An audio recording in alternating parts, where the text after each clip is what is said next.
I went on the barber's trip, right? And we had £5 and £50 notes given to you. So I went upstairs, opened it all up, got bollock naked, put £50 notes all over me. And Victor Matfield comes in the room, and he was sharing a room with me. And he said, my friend, what the fuck are you doing? I was on the phone to my FaceTime my mum with all £50 notes for me. And I went back to Wales with £100 in my back pocket.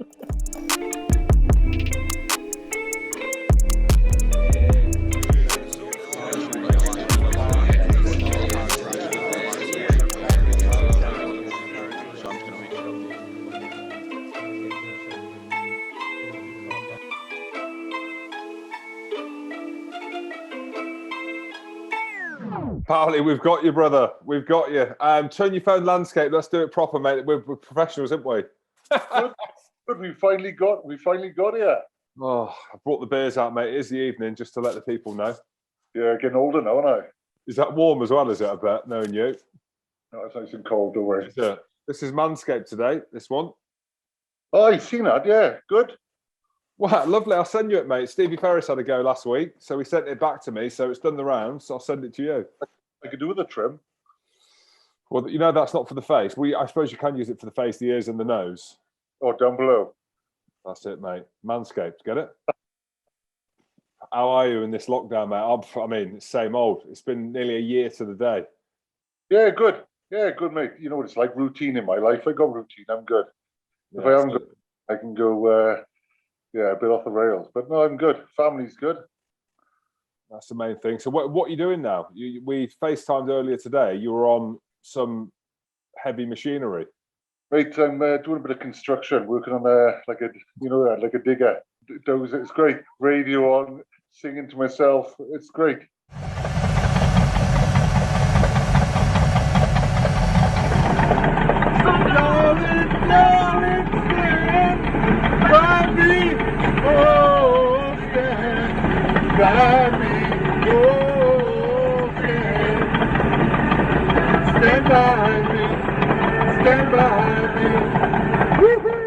Good life.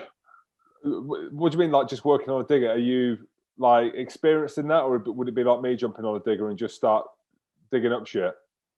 Mate, you'd probably be better than me. No, it's good. I got all my tickets, so it's good. Yeah. So, it's good, mate. It's keeping me busy, getting a few quid in the bank, and looking forward to get back doing a bit of rugby again. You know, I've been missing that. We'll talk a little bit about that. How long have you been retired now, Powley? Oh, 5 years. How old are you now? 39. It's like this is your life, isn't it? Maybe we should bring it out. I reckon it'd be a good little story. Well, I was chatting to the guys today actually at RugbyPass, and we were saying because we did a feature on you, obviously, and I know your story and know you personally. There's a documentary to be had on your good self, a love story. Mate, I tell you, if you can sort it out, Jim, I'll let you do it. We'll approach it. Well, if RugbyPass, we will want to do it, but we'll need to be backed by an Amazon or Netflix. We need to give you the platform that you deserve, mate. Discovery Channel, Nat Geo. You'd watch it, wouldn't you? I think the millions would watch it. They will. Powley, tell me though. So you've been retired 5 years now. How is your love affair with rugby? How has that romance died? I know you're coaching. We can maybe talk about that, but how's retirement been? People talk about it, this transition period, right? For all of us, you're a professional athlete, you're under the lights, you got your fake tan on, your spiky hair, you're loving life. Did you lose a bit of yourself after rugby, or are you still that same guy, would you say?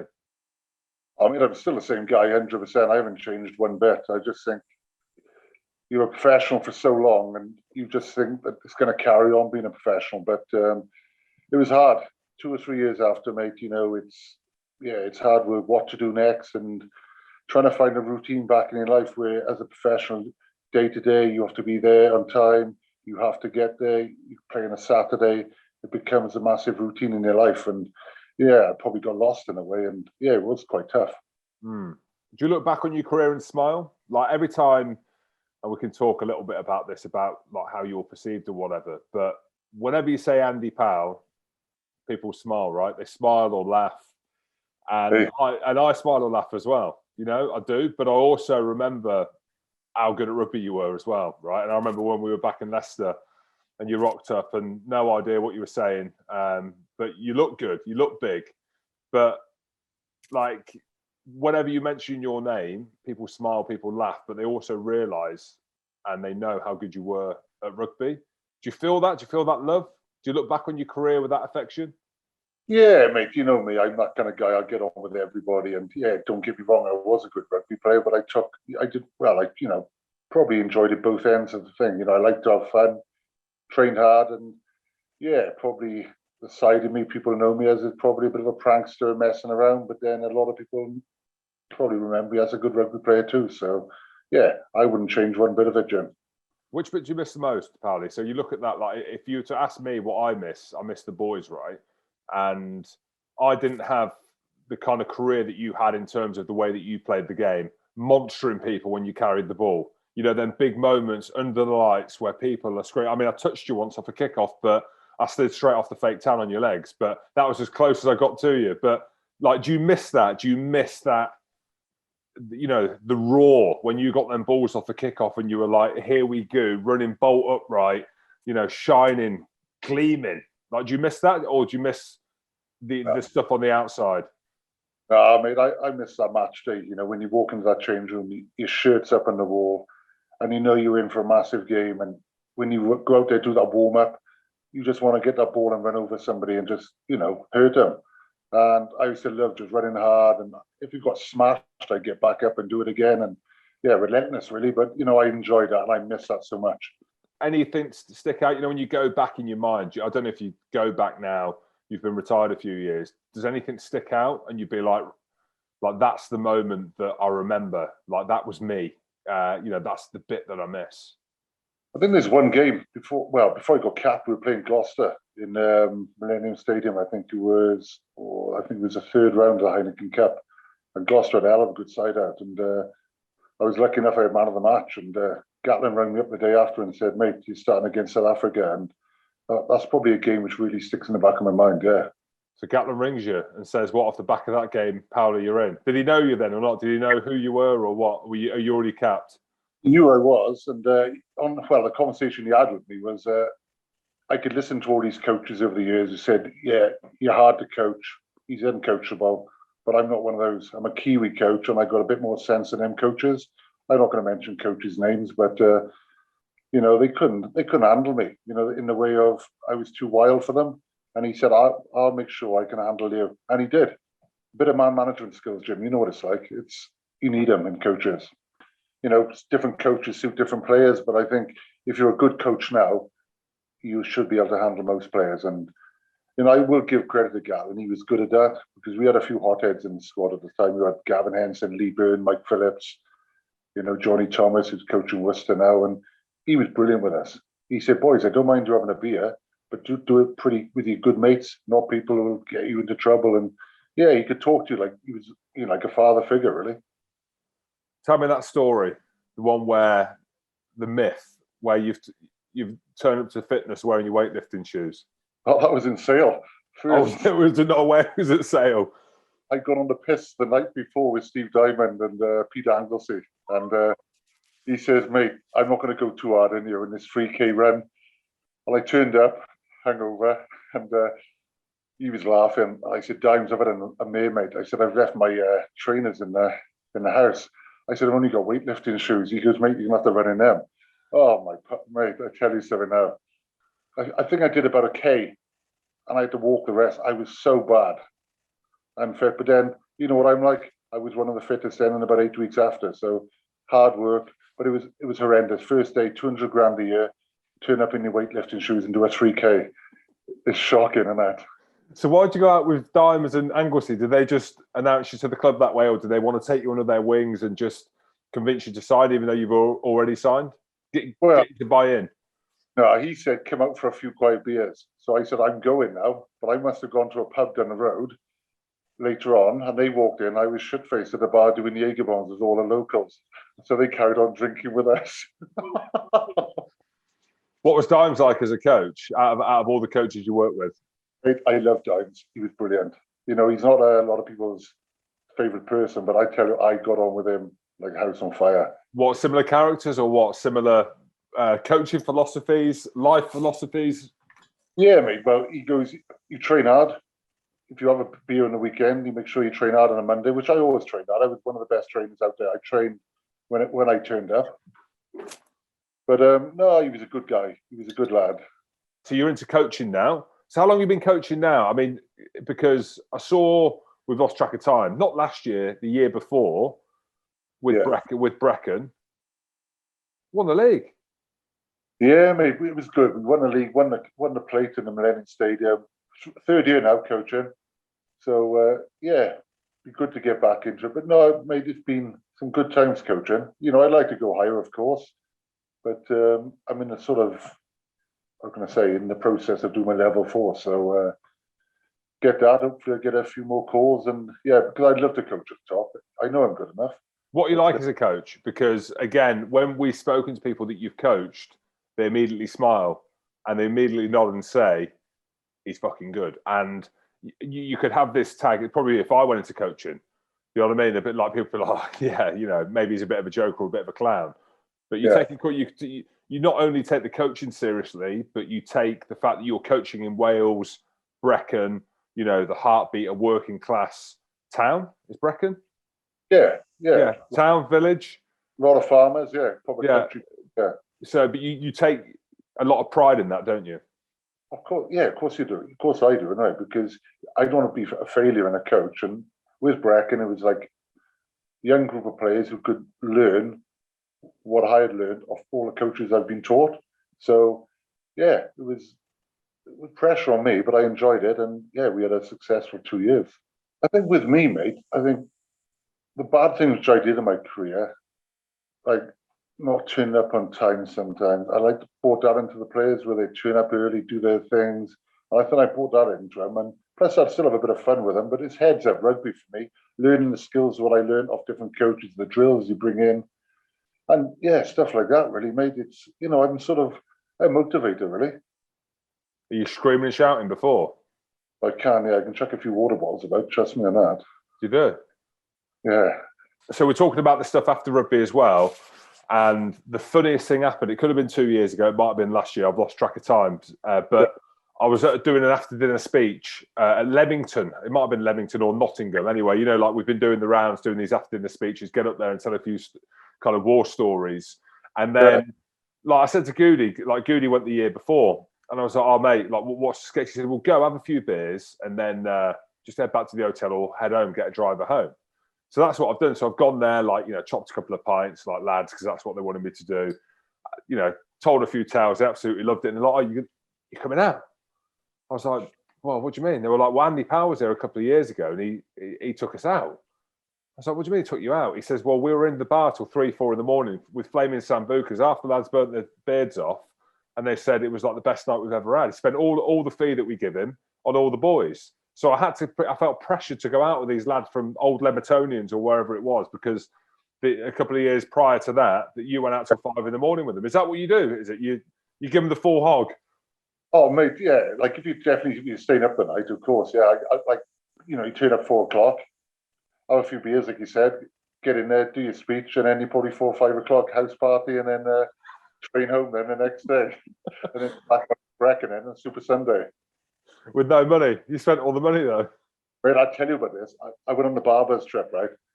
And we had £5 and £50 notes given to you. So I went upstairs, opened it all up, got bollock naked, put £50 notes all over me. And Victor Matfield comes in the room, and he was sharing a room with me. And he said, my friend, what the fuck are you doing? And I was on the phone to my FaceTime with my mum with all £50 notes for me. And I went back to Wales with £100 in my back pocket. It's not good, is it? On that Barbars trip, there was rumours of you thinking that you'd had that good a night that you thought it was the end of your life, so you were FaceTiming your dog. Is that legit or not? Mate, I heard Jamie Roberts say that the other day. That was Lee Halfpenny. Tell me more. I know. People love to put my name in on it, don't they? So he's FaceTiming his dog? Well, I don't think he was FaceTiming his dog. Well, I FaceTimed my dog a few times, but not on the Barbarians, like, you know. Look a bit sad, Victor Matfield next year.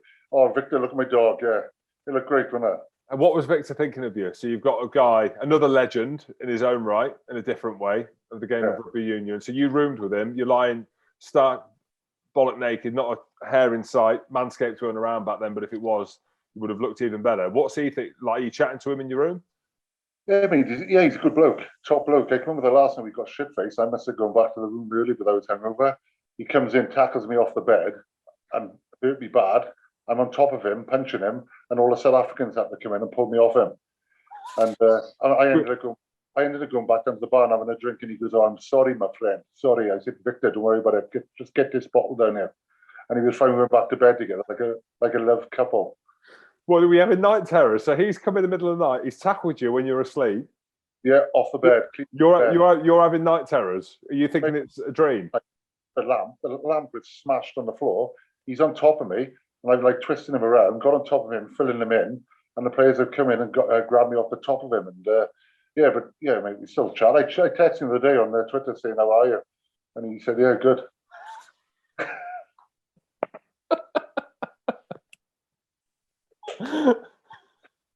Oh, mate, yeah, I can bring in a book out next year, just to let people know, and hopefully get it out next year sometime. Tell me the title. I think I know what it's going to be. Life in the Fast Lane. Well, I think it'd be a good read. Oh, it'd be unbelievable. And is it old war stories? Is it a bit of everything? Yeah, it's a bit of everything. Yeah, I think some people are going to have a few shocks when they read it. Hopefully not me. No, mate, you're a good lad. Say no more. 10 days in Leicester, yeah, say no more. Say no more. Well, we'll wait for that. So Life in the Fast Lane, you've heard it here first. The millions of people watching this will be like, we can't wait, we'll pre-order. We'll get some signed pre-ordered copies for people. There'll be a lot of pictures in it. Ideal then. Yeah. Ideal for me. Ideal for me. Ideal for you. Colour them in before. I love it. Perfect for me. Absolutely. Let's talk some ruggers. Wales. My goodness me. So with your coach's hat on and your fan hat on, how did you think the Six Nations was going to go for them? Mate, I'll be honest. I'm going to stick my hand up here. I jumped on the bandwagon a bit. I said to a few people that Wales will not win any silverware in the next 5 years. And I'll blatantly put my hand up for that. But I'll be honest. I did as well. I'll be honest, mate. They've done Wales proud. They've done themselves proud. And I think one thing they have done, they got the confidence back. I think after last year, they'd lost a lot of confidence. Players looked tired, fatigued. And I think they've got a group of players now. If they can keep them fit for the World Cup, I think we could be semi-finalists for the World Cup with that squad. What is it about Wales, Powley, so you're thinking that you've been a Welsh legend, right? I'm thinking that, and I've only beat Wales once in my career. I'm thinking the World Cup, they're struggling. They limp into that semi-final against South Africa, run them the closest South Africa have been all tournament, arguably could have won that game. The Autumn Nations Cup, don't worry too much about that because it was almost, without speaking out of turn, a bit of a kind of nothing tournament. Six Nations, you're thinking, I'm thinking, everyone's thinking, they ain't got a chance. And then I know there's a bit of luck on the way in terms of a couple of red cards, but you make your own luck. And they could have beat France at the weekend as well. But what is it? So, what is it as a Welsh player that kind of gives you that extra belief and resilience that arguably, not any other Northern Hemisphere team has? Mate, I think Gatland going was a massive blow. Sean Edwards going, I think everybody just went, crumpled a bit and lacked that confidence and probably thought in the back of their mind it's not going to be the same. Pivic is a good coach, and he's gone to show that. He's got Stephen Jones there. So, and the backs look the best they've ever been for a long time. They're playing with flair, heads up rugby, which they haven't done for a few years. But I just think it's a big confidence thing for Wales. I think they'll grow now. And losing to France last week, it was a massive blow. But I think they'll get better from that. They'll learn. And like I just said, they've got a group of players now. Young, Alun Wyn Jones is still doing it. But I was just saying the other day, if you took him out that squad, you probably would have lost every game apart from Italy. It's a big statement, but I agree with you. And I was one of these guys who was like, he's done. And arguably you could say lockdown and the way that the season has unfolded, and he picked up an injury obviously before the Six Nations and got back, and that's done him good. But I mean, you've played with Alun Wyn, right? I've played against him, and he's a hard human. But look at the amount of caps; it's just ridiculous. I mean, it's ridiculous that he's still going and putting in the performances. But what do you make of him? He is a legend. He's probably the best player there's ever, one of them, which has ever been. And I don't know how he does it. He is a machine. He's one of the fittest out of the forwards. He just keeps going, and he looks fresher now than he's ever done. He looked tired probably a year ago, and he just looks a different person. And I don't know. I think he's going to go in the Lions, and it wouldn't surprise me. He'll captain the Lions, and that's a big step. Yeah, I agree. They need him because Itoji's class, but you can't go putting that guy as captain. It's you have to let him go and play his rugby, and it suits Alun Wyn Jones. He wants pressure. Yeah, I think he'll go, and it wouldn't surprise me to be captain, especially with Gatland being there as well. But I think whoever was coach, I think they'd still pick him as captain. Right, before we go, Paolo, let's kind of outline the dream scenario over the next 2 or 3 years for Andy Powell. So for you personally, 5 years out of the game now, doing what you're doing, speaking as candidly as you have to me, how does it look? What's the dream scenario for you over the next few years? I think when all this virus has gone, COVID, and everything can get back to normal, I think just getting back to my coaching, bit of a routine back in my life, and hopefully get signed up with a big club in the next 2 or 3 years. And yeah, spending time with the kids and bringing them up, and hopefully one day they'll be on the pitch. So developing my kids and just enjoying life, routine, and always a smile on my face, Jim. And that's what I'm like, enjoying life. And a documentary at the end of it. Yeah, documentary at the end, and you'll have to sort that out for me. I'll narrate it for you, mate. Absolutely. Paolo, you're an absolute gent, mate. You're one of the legends of the game, one of the characters of the game as well. It's a pleasure to call you one of my friends, and the fact that I've played with you and against you, and we'll connect soon, hopefully on a golf course. We won't mention golf buggy just yet, but we can talk about that another time. But the last time we played golf together was one of the funnest times I'd had in a long while. Oh, I don't even play golf. All I know is I was meant to be shooting down the fairway after the hole 9. I'm pointing it into the road, but anyway, we shouldn't talk about that. He was good. Good crack.